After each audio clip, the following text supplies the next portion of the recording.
7절에서 9절 우리 세 구절인데요. 한 절씩 읽고 마지막 구절 합독하도록 하겠습니다. 제가 먼저 7절 읽겠습니다. 우리 중에 누구든지 자기를 위하여 사는 자가 없고 자기를 위하여 죽는 자도 없도다. 우리가 살아도 주를 위하여 살고 죽어도 주를 위하여 죽나니 그러므로 사나 죽으나 우리가 주의 것이로다. 함께 읽습니다. 이를 위하여 그리스도께서 죽었다가 다시 살아나셨으니 곧 죽은 자와 산 자의 주가 되려 하심이라. 아멘. 우리가 주의 것이로다. 이 외침, 이 선포는 누군가에게는 다소 부담이 될 수도 있을 것 같습니다. 또 누군가에게는 이거 종교적으로 나를 너무 구속하는 것 아닌가? 우리가 주의 것이로다 하는 이 외침이 그렇게 부담으로 다가오는 분들도 있겠지만 저에게 있어서 또 이 새벽 자리에 오신 분들에게 있어서는 우리는 주의 것입니다 라는 이 외침과 이 선포가 매우 큰 기쁨이 되지 않습니까? 오히려 그리고 이 평안을 주고 이 영혼과 마음의 위로를 주는 은혜의 말씀 구절 아닙니까? 그렇기 때문에 은혜의 자리에 있는 우리 모두는 아침마다 일찍 일어나서 이 거울을 볼 때 우리는 주의 것입니다. 나는 주의 것입니다. 나 현성은 주의 것입니다. 이렇게 3번씩 다 외치지 않습니까? 그렇죠? 마음속으로. 마음속으로 이렇게 다 외치잖아요. 근데 이 우리는 주의 것이로다라는 이 표현이 이 소유권이 주님께 있습니다. 라는 것만을 알려주기 위한 그러한 표현이 아니라는 것입니다. 우리는 주의 것입니다 라는 이 외침, 이 사도 바울의 이 글귀는 그보다 좀 더 넓은 이 공동체에게 주는 메시지가 있는 것이죠. 즉 교회 공동체라는 로마 교회 공동체라는 그 공동체에게 우리가 주의 것입니다 라는 이 메시지가 주는 보다 넓고 깊고 중요한 의미가 있다는 것입니다. 사물이나 물건에 대해서 그 소유권을 말하는 것은 매우 명료한 것이죠. 그렇지 않습니까? 이 물컵은 제 것입니다 라고 말하는 것은 너무나 쉬울 뿐만 아니라 명료하고 명확합니다. 그런데 그 대상이 사물이 아니라 사람일 경우에는 그 사람의 주인이 누구인지를 밝히고자 하는 목적보다 더 넓은 의미가 있다는 것을 우리는 유추할 수 있습니다. 왜냐하면 이 노예 시장이 아니잖아요. 저 노예 누구 겁니까? 라고 말하는 게 아니기 때문에 그 대상이 사람일 때는 그들의 주인이 누구입니다를 밝히려는 목적이 전부가 아님을 우리는 유추할 수 있다는 것입니다. 바울 사도의 이 8절에 우리는 주의 것이로다라는 이러한 표현은 사실 그가 살고 있던 로마 이 대제국 하에 1세기 로마 제국 하에서 본다면 이 로마의 넓은 영토를 누가 다 소유하고 있습니까? 각각 자기의 땅이 있긴 하지만 실제로 이 모든 로마의 영토의 소유권은 로마 황제에게 있는 것이죠. 그렇기 때문에 로마 황제가 자기 멋대로 할 수 있는 것이죠. 뿐만 아니라 로마 전 영역에 살고 있는 사람들조차도 사실상 로마 황제의 소유인 것이죠. 그렇기 때문에 어떻게 합니까? 로마 황제가 맘만 먹으면 로마 시민 아닌 사람 로마에서 다 나가 하더라도 어떻게 합니까? 거기에 내 생활하는 집과 뭐 가재도구 뭐 나의 사업장 그런 게 다 있어도 어떻게 합니까? 다 쫓겨가는 거거든요. 그 명령에 따라서. 그러기 때문에 이러한 개념은 사실 그들에게 있어서 생소한 개념은 아니죠. 또한 사람에 대한 어떠한 소유권을 주장한다는 것은 사실 이 노예 제도 하에서만 있었던 게 아닙니다. 로마 시대 훨씬 이전부터 심지어 아브라함이 살던 시대 그 족장 시대도까지 거슬러 올라가서 이 아브라함이 살던 고대 근동에 있어서 이 자녀와 아내 그리고 자기가 소유하고 있는 모든 이 집의 종들 하인들의 소유권이 누구에게 있습니까? 아버지에게 있는 거거든요. 그렇기 때문에 어떻게 합니까? 심지어 그의 처분을 아버지 마음대로 할 수 있었던 시대였습니다. 즉 이러한 개념은 어떻게 보면 오래 전부터 있어 왔기 때문에 굉장히 익숙한 개념인 것이죠.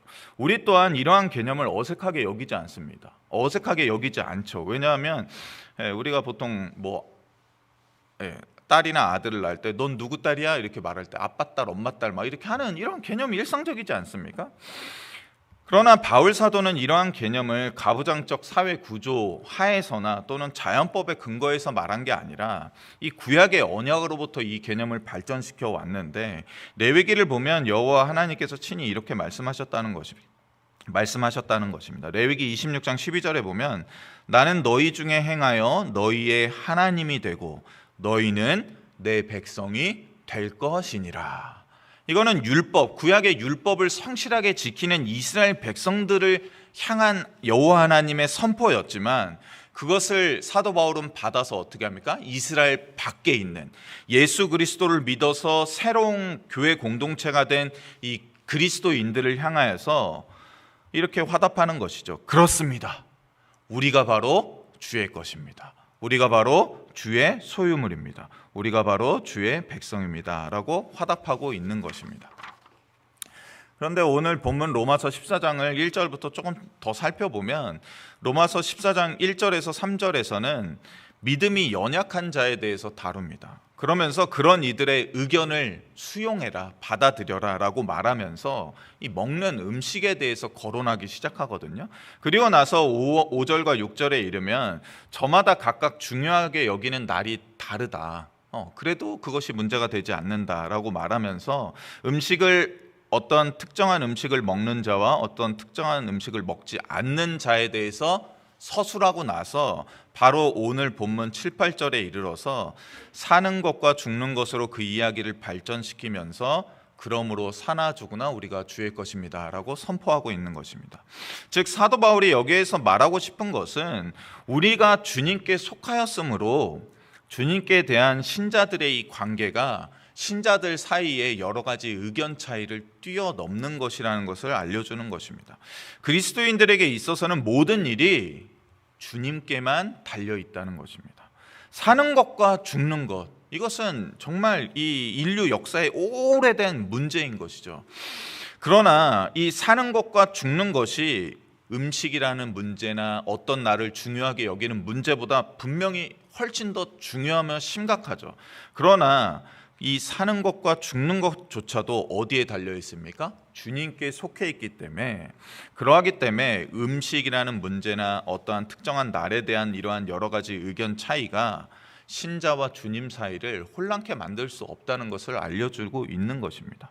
즉 사는 문제와 죽는 문제조차도 그로 인하여서 교회 안에 불일치와 소란스러움이 일어난다 하더라도 그것조차도 주님과 신자 사이의 관계를 혼란스럽게 만들지 못할 것인데, 우리 모두가 다 주 예수 그리스도를 믿고 그렇게 사는 자들이라면 반드시 그러할 텐데, 그러하다면 그 무엇조차도 우리 교회 공동체를, 우리와 주님 사이를 멀어지게 만든다거나 우리를 흔들리게 한다거나 우리를 해롭게 할 수 없다는 것입니다.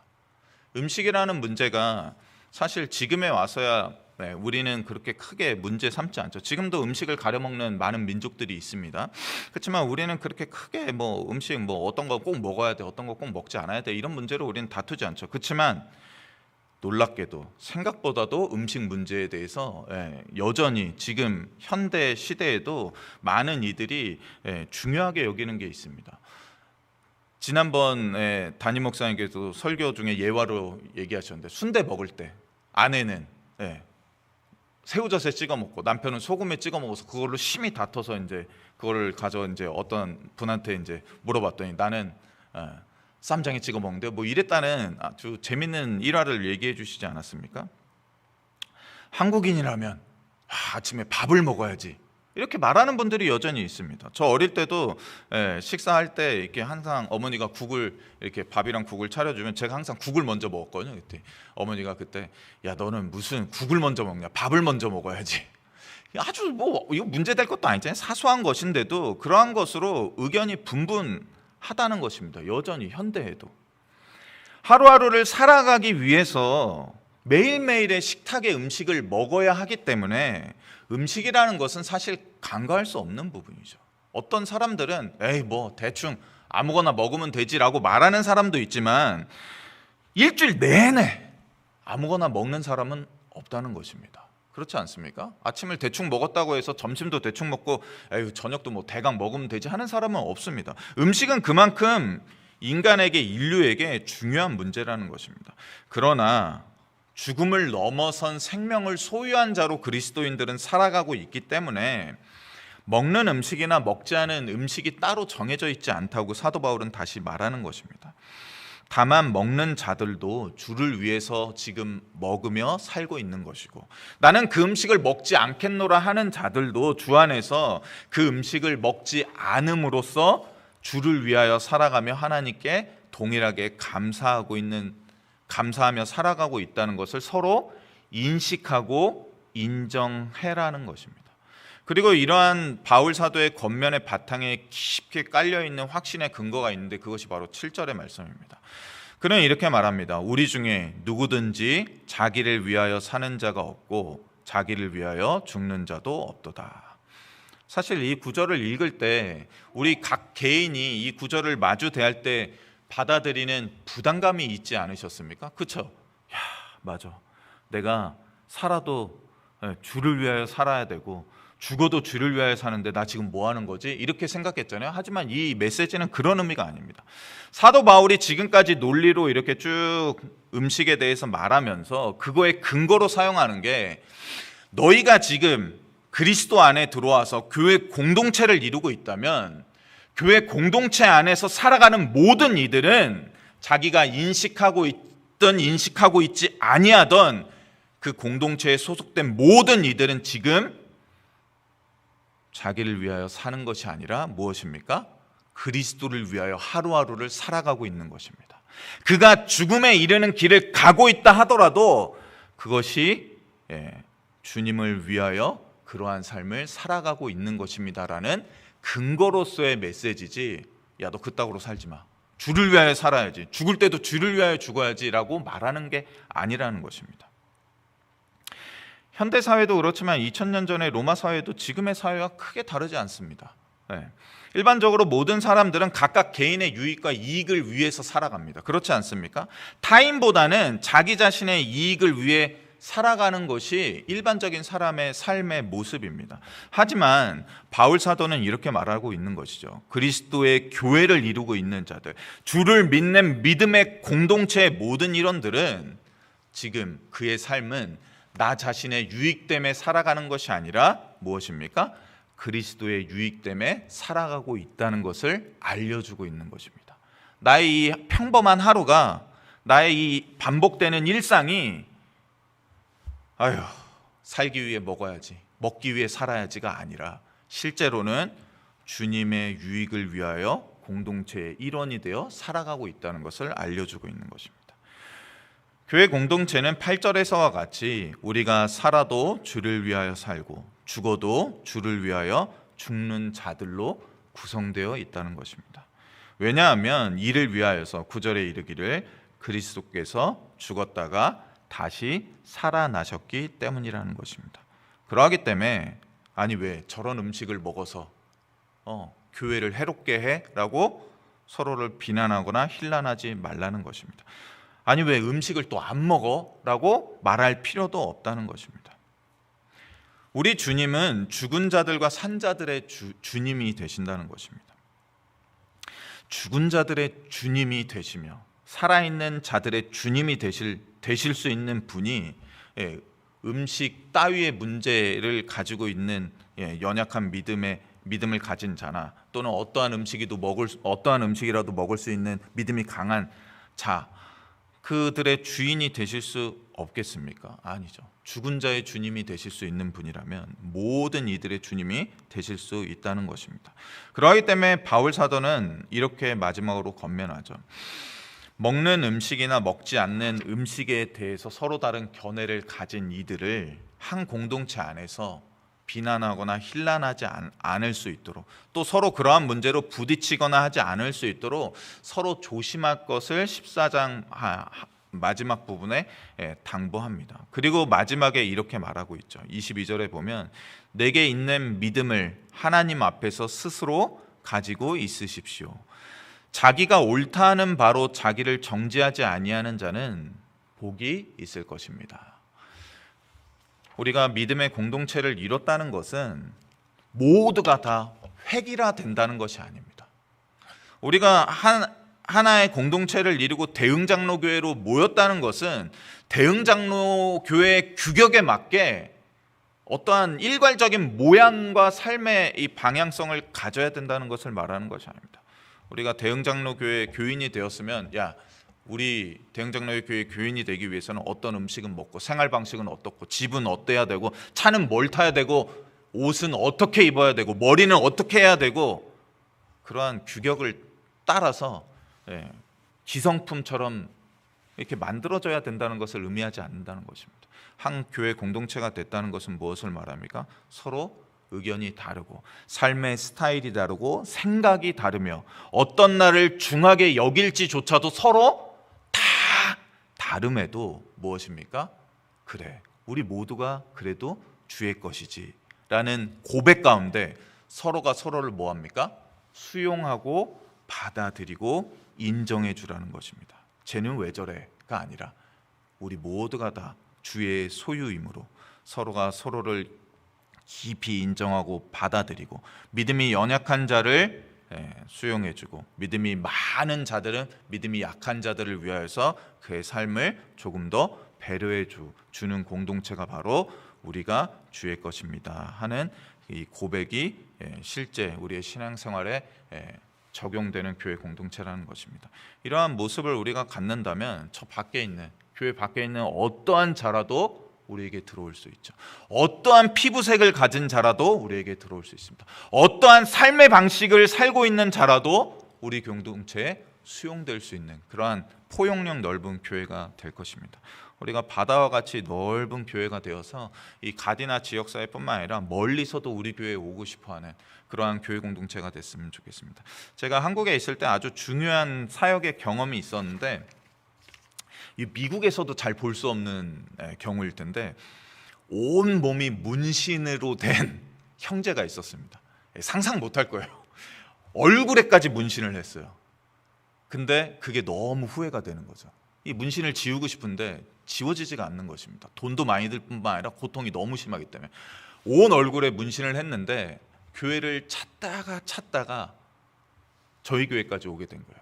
그리고 이 교회에 들어가 보니까 너무 젊고 야, 이 정도 교회면 나를 받아주겠다 해서 담임 목사님께 연락을 했습니다. 제가 그 교회 가고 싶다고. 뭐 문제가 있습니까? 오시라고. 근데 그 청년이 말한 거예요. 근데 제가 좀 문신이 있는데요. 요즘 뭐 한국에서도 타투 하니까 뭐 문신 뭐 괜찮아요. 근데 네 목사님, 제가 그냥 문신이 있는 게 아니라 얼굴 전체에 문신이 있다고. 그래도 오시라고. 왔거든요. 다 들었어요. 이제 그 청년, 그 남자 청년인데 얼굴에까지 문신이 있는 청년이 이제 우리 교회 이번 주에 올 거라고. 근데 저도 이제 뭐 문신이 있으면 뭐 이렇게 막 이렇게 외국에도 여기도 많잖아요. 이런 문신하고 막 이렇게. 근데 보자마자 진짜 깜짝 놀랐어요. 얼굴이 그냥 까매갖고 문신으로 다 돼 있는데 너무 놀랐는데 그 청년이 그래도 교회에 와서 신앙생활을 하고 정착을 했습니다. 그러한 교회가 되어야 하는 것이죠. 그리스도인이 얼굴에 문신이 있는데 교회다운데 머리를 노란색으로 염색해? 가 아니라는 것입니다. 우리가 그러한 교회로까지 나아갔으면 좋겠습니다. 그러한 신앙이 연약하고 약하고 아무 교회에서도 받아주지 않는 그러한 청년을 포용하고 받아주고 아무렇지 않게 인정해주고 수용해주는 교회가 되어야만 지금도 죽어가는 어둠과 그늘 가운데 있는 자를 우리가 품어줄 수 있습니다. 그러한 교회가 되기를 간절히 원합니다. 같이 기도하겠습니다. 하나님 아버지, 우리가 주의 것입니다 라는 이 고백 안에 우리는 때때로 이기심과 또 개인주의를 가지고 또 나의 신앙생활을 우월하게 보는 그러한 마음을 가지고 나는 주의 것입니다 라고 외쳤던 때가 있음을 고백합니다. 나는 지금 확실히 주의 것인데 저 사람은 아직 주의 것이 되지 못했습니다. 그러한 마음을 가질 때도 있었습니다. 그러나 그렇지 않음을 우리가 다시 한번 깨닫습니다. 사나 죽으나 우리가 주의 것이라는 이 고백은 교회 공동체를 이루는 모든 이들이 서로 제각각 삶의 다양한 양식과 삶의 방향성을 가지고 서로 의견이 다른 채 살아가고 있을지라도 우리를 강력하게 붙드는 분이 우리 자신이 아니라 주님의 손길임을 인정하는 겸손한 고백임을 다시 한번 우리가 깨닫게 됩니다.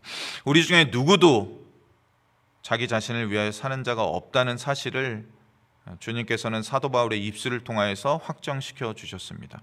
우리가 그러하오니 어떤 삶의 방식으로 살아간다 하더라도, 어떠한 의견과 사고 방식을 갖는다 하더라도 그것이 모두 다 교회 공동체와 주님의 유익을 위한 방향으로 나아갈 수 있도록 주님께서 지금도 이끌고 계시며 섭리하신다는 사실을 겸손하게 고백할 수 있게 도와주시옵소서. 그래서 우리 안에 믿음이 연약한 자들, 또 아픈 자들, 외로운 자들, 또 도움이 필요한 자들을 기꺼이 수용할 수 있는 그런 포용력 넓은 대형 장로교회 될 수 있도록 복의 복 내려주시옵소서.